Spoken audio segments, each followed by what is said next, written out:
Yeah, and this week on the Sportzone on Can Do FM, I'm absolutely delighted that we've got Callum Linford, a lifelong Workington Town supporter who's looking forward to the game on Sunday. How are you doing, Callum? Yeah, Tony, not so bad. Thanks a lot for having me on. It's been a while. Yeah, well, thanks for giving up your time, Callum, and I'm sure you're looking forward to the game on Sunday, just as all the Raiders fans are. But before we get into the detail of that game, there's been a few boardroom changes going on up at town recently. Callum, what's the news? Pass is the honest answer with that one. Yeah, I'd do the match reports for the club on an ad hoc basis with the Star, but to go into in depth in any sort of situation with that, you're probably going to have to speak with one of the people that's involved at the club in that sense. It's not my area of expertise. In fairness, that one, Tony. But Les Smallwood, who we all know, I think he has stepped down as chairman, though, isn't he? I mean, that's common knowledge, isn't it? Yeah, no, that's a well-known fact. Les has gone, and I think everybody from Workington can give him a massive pat on the back. He took the club through one of the hardest times that they've ever had, in COVID, brought them out the other side. I say the other side, we are still in the pandemic, and touch wood, everything goes well on and off the field in 2022 for everyone. But no, he's took us through the hardest period that we've ever probably had as a club, and that any club's had outside Super League, and then got us promoted with yourselves in 21 back into the Championship after a 5-year hiatus. So no, massive raps to Les, and let's see what happens next. So did he give any public explanation of why he stepped down? He hasn't said anything in that sense, but it's probably the same as anything. Every life moves on and times change, don't they? And who's the new chairman, Callum? Have you got one? Yeah, so there's an interim one. It's on. There's an article on Cumbria Crack at the moment. I think they call the bloke John Pleasance.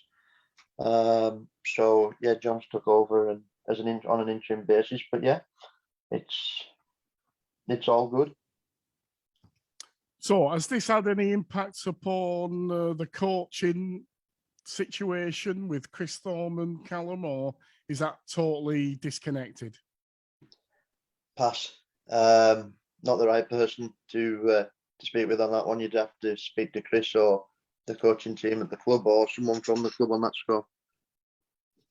Okay, so Chris Thorman is still the head coach. The board's had a bit of a shake-up, and they've had a review, and everything's onwards and upwards, getting ready for the season in the Championship. Well, in that sense, yeah. I mean, you know as much as me on that score, Tony. As I say, I'm just the one that does the reports for the Star on that score.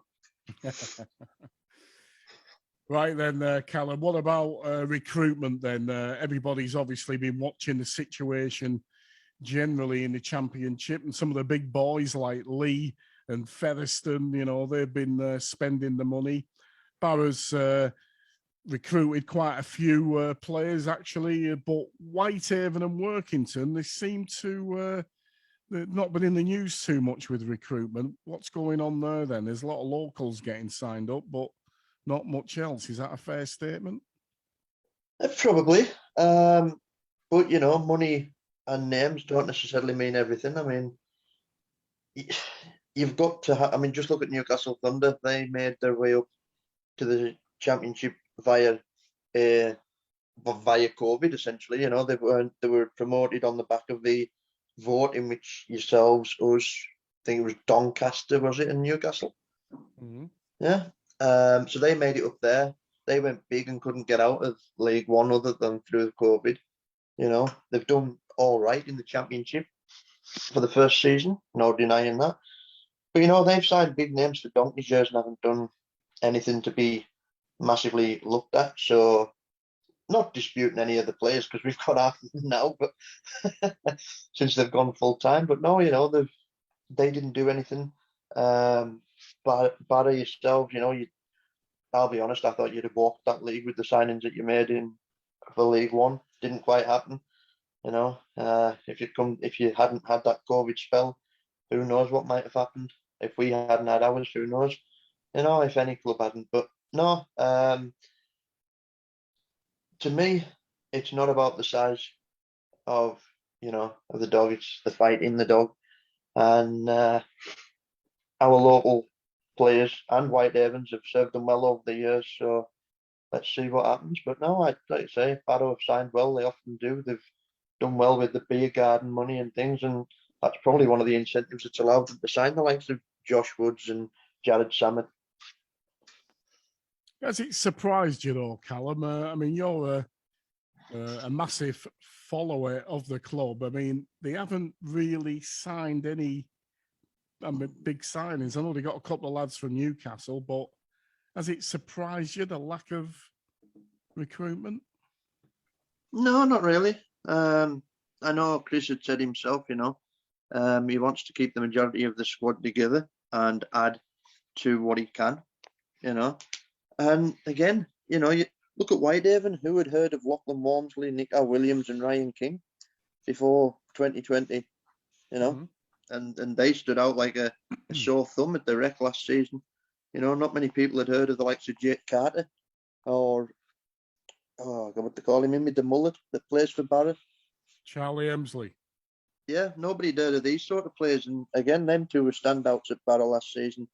They obviously you've got Theodore Paul Richardson who stood out very well with tries left, right, and centre. But again, just coming back down to us, nobody'd heard of Brad Holroyd. 18 tries in the season. Not many had heard of Deco O'Donnell, influential out of the halves and out of hook. And Marwood, for example, you'd heard of his dad, but you hadn't heard of him. Yeah, the only problem there, Callum, those three players you've just quoted, they've all left.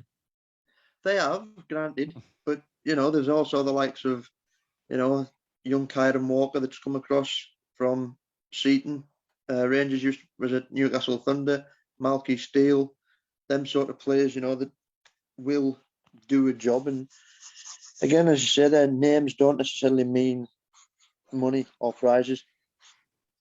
So it's going to be a local side, nothing wrong with that, dominated by local talent, really. And that's what you're going to, put all your cards on, those lads coming through in super quick time, really. I mean, this is the championship, isn't it?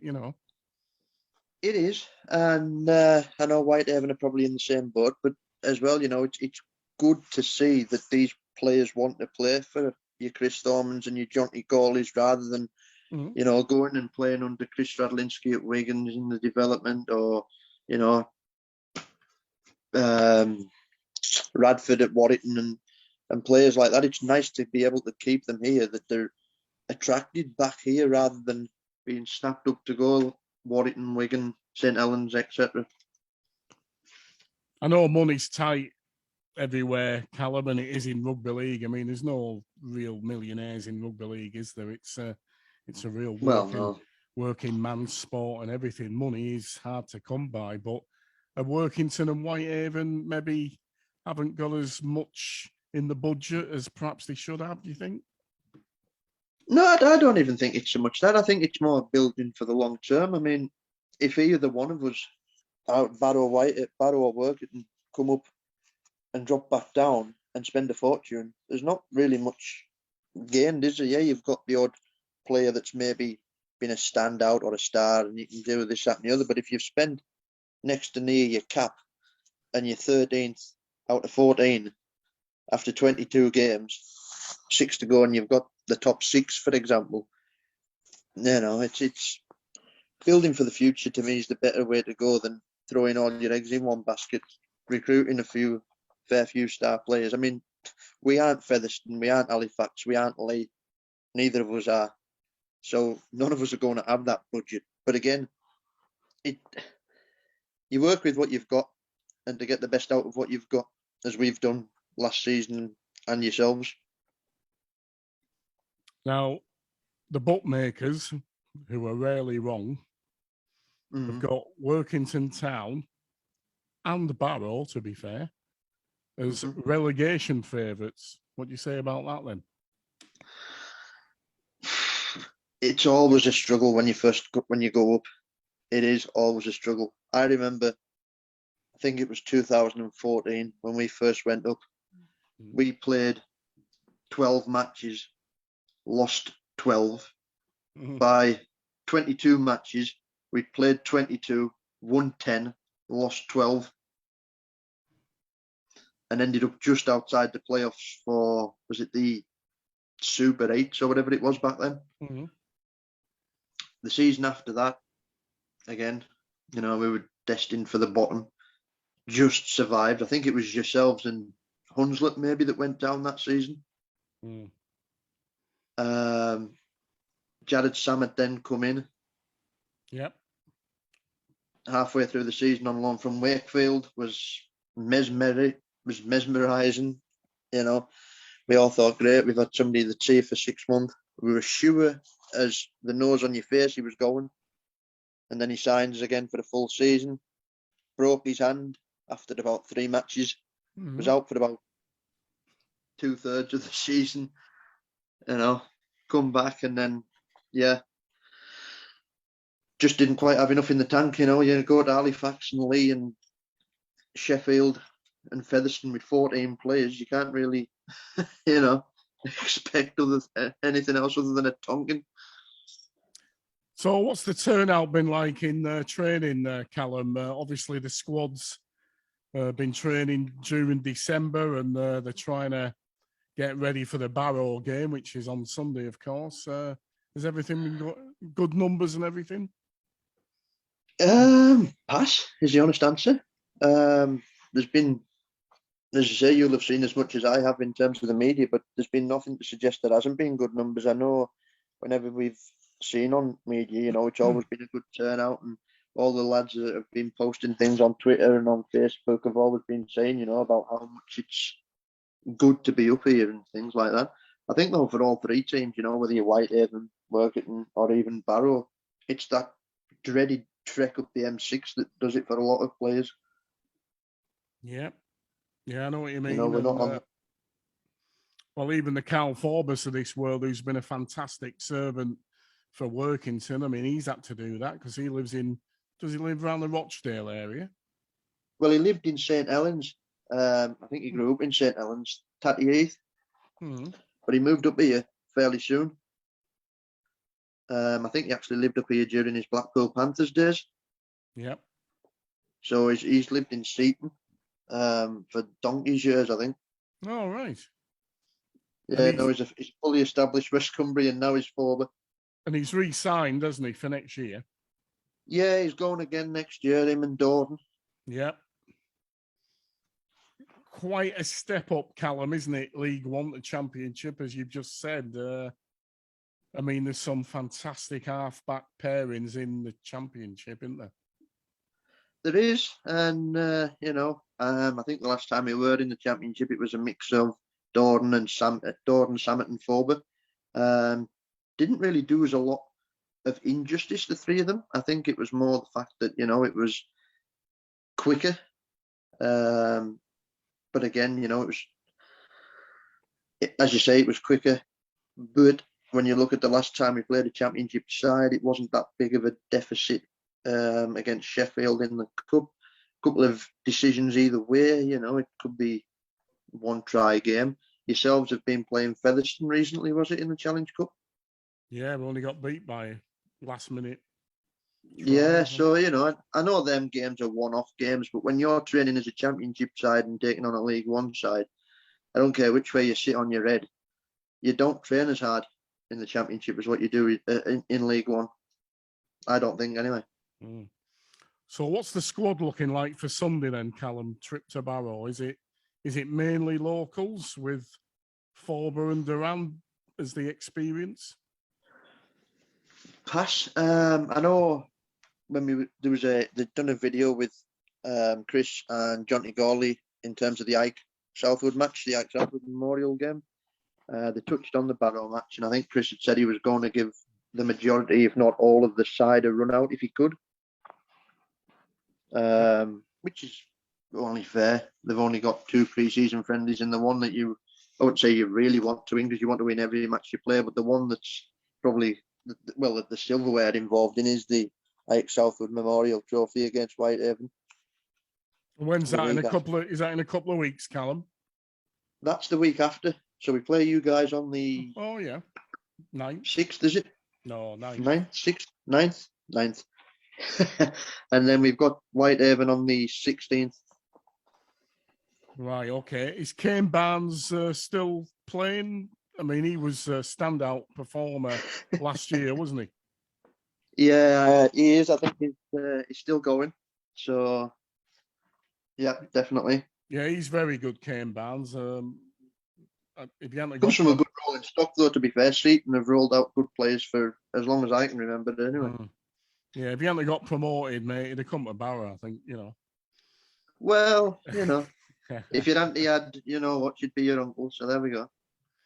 Yeah, the thing about Barrow is that, as you know, last time we got promoted, we did actually survive in the Championship, and then the following season we got relegated. So we did the hard bit. We stayed up, and then it's a bit like a new team promoted to the Premiership, isn't it? From the Championship, people don't know how to take it, and then when they get used to how you play, it's like, oh, well, this is easy enough, sort of thing. Yeah. So the Barrow supporters was like doubly disappointed in a way. We'd done the hard bit. You stayed up. And then the following season, due to various reasons, we went down, and I was so disappointing. Okay, we've spent one season in League One, well, a couple if you include the COVID season, but we're going back in the Championship, Callum, and I can assure you that because we've had those experiences, the Barrow supporters are really looking for consolidation this season. And these friendlies that are coming up, the first of which on Sunday, is an important test, because Barrow must demonstrate to the Barrow supporters that they've got what it takes to consolidate in that division. Yeah, no, you're quite right. And I think anybody, in fairness, that has half a brain cell is probably, as a working supporter anyway, not sure whether Barrow would be the same. But to me, if you ask me, where do you think is a good finish for yourselves? Anywhere above 13th would be a good finish. And yeah, people will laugh and this and that and the other and say, oh, you've got no ambition and this and that and the other. The step will be huge, as you quite rightly say, but yeah, no, for me, anywhere 12th and above is fantastic. And then, kick on and see what you can do.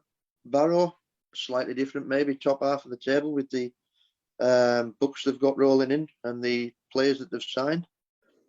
Who knows? A pair of us could maybe even go and do a Whitehaven.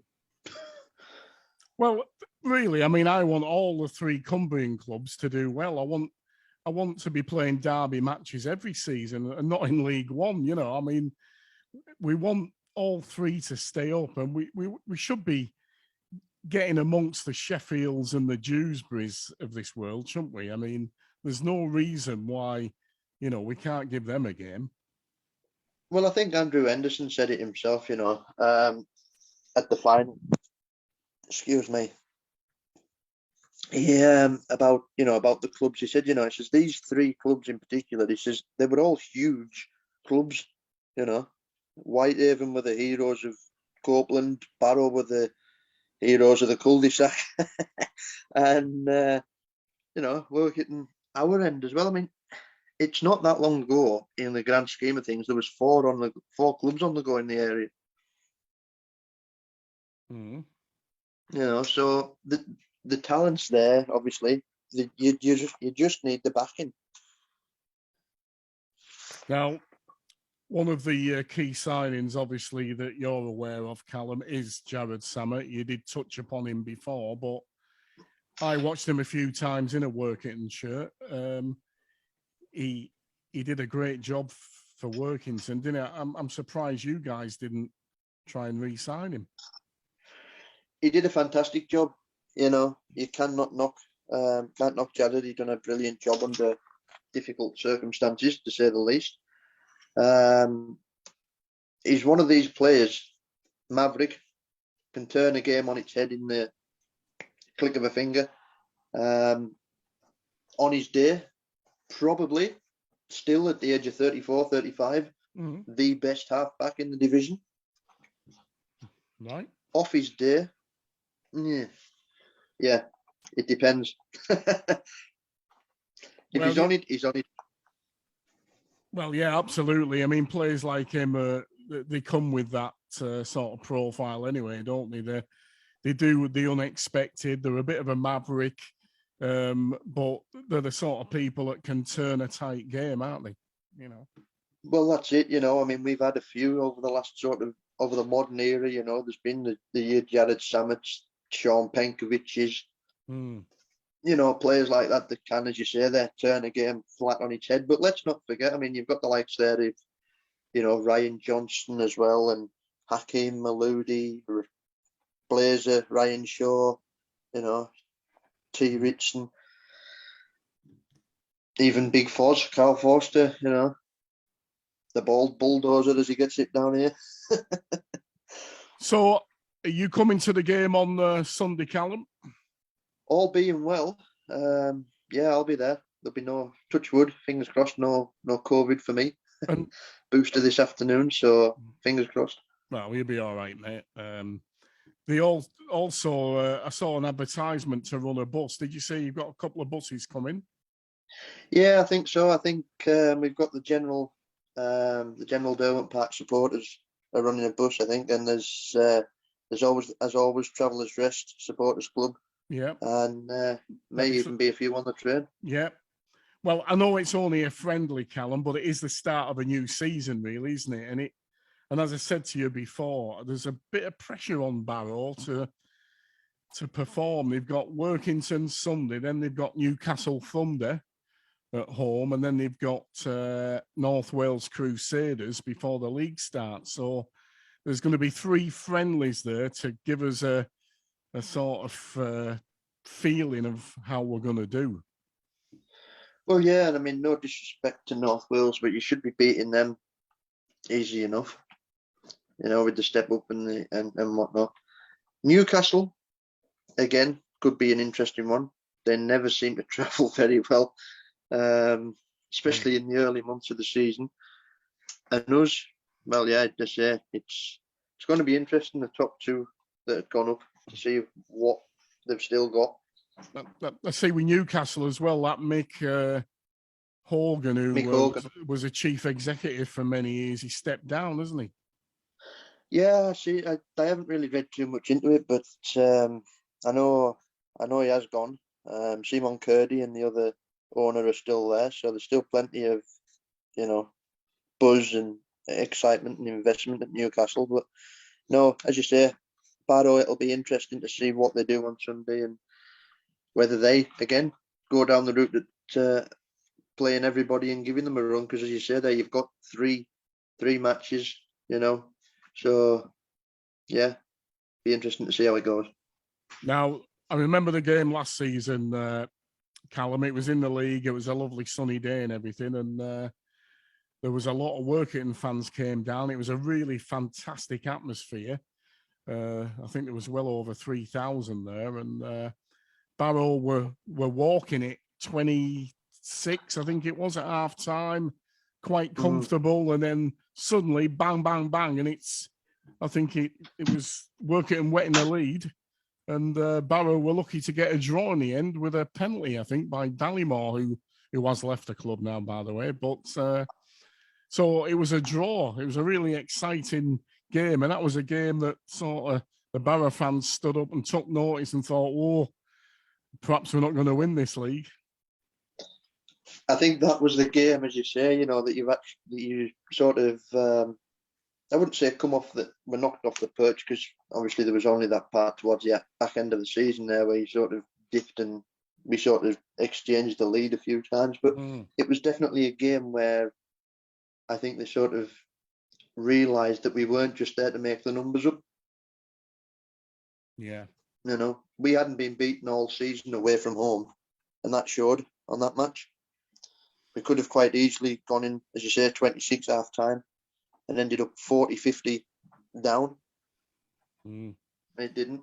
And I think that going back to, you're saying about us having local squads, I think that's where that helps. You've got that togetherness of these people. You're going to go to work with these people Monday to Friday. The majority of these people, you stick with them. And, when you're in the trenches sort of thing, that's the sort of camaraderie you need. Yeah. Well, even with Barrow, Callum, they've got maybe 24 players signed on. There's 14 of them that are from Barrow and the surrounding area. So it's a pretty local team, even Barrows. They've got a few travellers. They always have had. But predominantly over the season, 75% of Barrow's squad are Barrow lads. Well, yeah, and again, it's testament because, as you say there, you've got a lot that travel down to our end as well. There's Whitehaven's fairly populated with Askham, Barrow Island and Millamites, as are we. So, no, it's testament to Barrow as a club that they can pull the remaining talent in. And I think your sort of raison d'etre as well is similar to Barrow's, Callum, is that nobody likes travelling to Derwent Park. Nobody. Oh, God, no. It's a hell of a journey. And when you get there, it's windy, it's cold, it's open, there's a speedway track and all that stuff. Your raison d'etre is you've got to make Derwent Park a fortress, haven't you? How on earth would a Barrow supporter know what the trip to Derwent Park was like? Yeah, I've been for about 20 years, have they? No, I have. Well, there we go. Hey, you're the commentator. No, fair point, fair comment. And it is a very long trip. No, there was a friendly last season, Callum, wasn't there? Barrow came to work in. Because behind closed doors, though, wasn't it? Ah, right. Was it? Yeah. It was before. Yeah, it was before closed doors, behind closed doors, wasn't it? Yeah. Yeah. So, final question then, Callum. Thoughts for next season then? You're giving me the impression that you haven't, I don't know, you're not so confident, are you? I think you, what do you think's going to happen next season, mate? Do you know something? Strap yourself in, enjoy the ride, see what happens. Will we be relegated? Nah, of course not. Right, that's good. As I say, there's a slightly different pressure on Barrow in the sense that I think there's a greater expectation, Callum, from the Barrow supporters, especially with the players that they've signed on. Well, that's it. You've signed on a fair few decent players. You've got the calibre, and you've got a bit of backing. Not saying that we haven't got the backing, but you went up as champions as well. You had that extra month to do your recruitment in as well. No, that's true. Yeah. But yeah, no. But in reality, how do you see it going next year then? I mean, it is going to be exciting. Of course it is. You've got 26, 27 matches because you've got the Bash. I think it's at Headingley this year, isn't it? And unconfirmed, but most likely, yeah. Yeah, 27 games against, every game's going to be, it's going to be tough for all the Cumbrian clubs, isn't it? Well, it is. And I think we've got 7 out of the first 9 at home. One of the 2 away is Whitehaven on Easter Sunday, and the other's Widnes in round 2. So we've got to make those first 7 home games count. Yeah, I was going to ask you about that, Callum. I noticed that when I was doing a bit of research. How come you've got 7 home games in the first sort of 8, haven't you? Pass. I think it was just the way the fixtures fell. We were supposed to play Sheffield away in round 6, but their new stadium isn't ready, so we're having to go down there in July instead now. Yeah, I think you need to look on your website as well. I think the Halifax fixture, I think they've got the date wrong or something. You need to have a look at that. Pass. Yeah. Not 100% sure on that one, but no, like I say, I mean, it starts as hard as it finishes. I mean, we've got York and Featherstone, I think, in the last 2, or Whitehaven and Fev in the last 2, and then we've got, Newcastle and Widnes in the first 2. So baptism of fire, but again, you've got to play everybody, so you might as well get them out of the road. So is the financial situation looking okay? Is there plenty of sponsorship? Are people interested in supporting the club in the Championship? Because it is a big step up, isn't it? Well, again, it's like Andrew Henderson said, you generate more interest with being more exposed. You've got TV coverage, Premier Sport, you've got the Bash, you've got the 1895 Cup, the Chance of Wembley. That's right, yeah.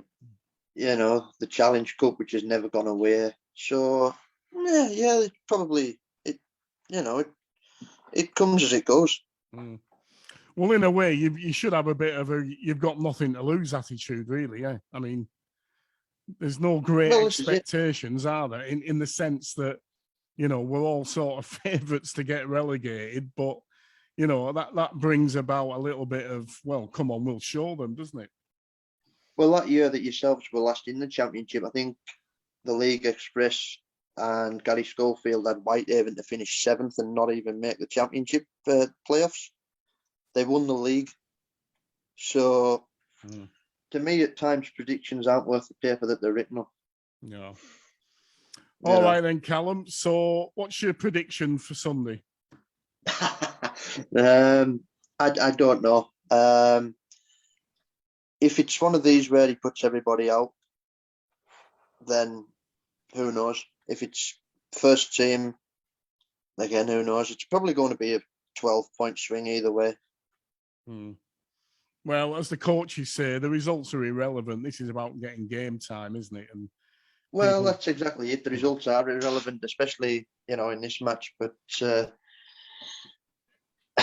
me, we could lose both of them, Whitehaven and yourselves, as long as we get this 2 points at the start of the season and pick the points up as we go along. It is what it is in terms of the friendlies. It's about getting tackles in the bag and yards in the legs. Okay then, Callum. Well, look, get yourself down to the marquee, mate, and I'll buy you a pint, eh? Hey, now then, you're talking. First one's on you, Tony, yeah? Yeah, I'll definitely get you a pint for coming on the show, and let's hope that the game is a good spectacle. I'm sure it will be. Even there are no friendlies between Barrow and Woking, mate, I can assure you that. No. All right then, Callum. Well, thanks very much for coming on, and we'll see you on Sunday, mate. It's a pleasure, Tony. Take care. See you Sunday. Bye.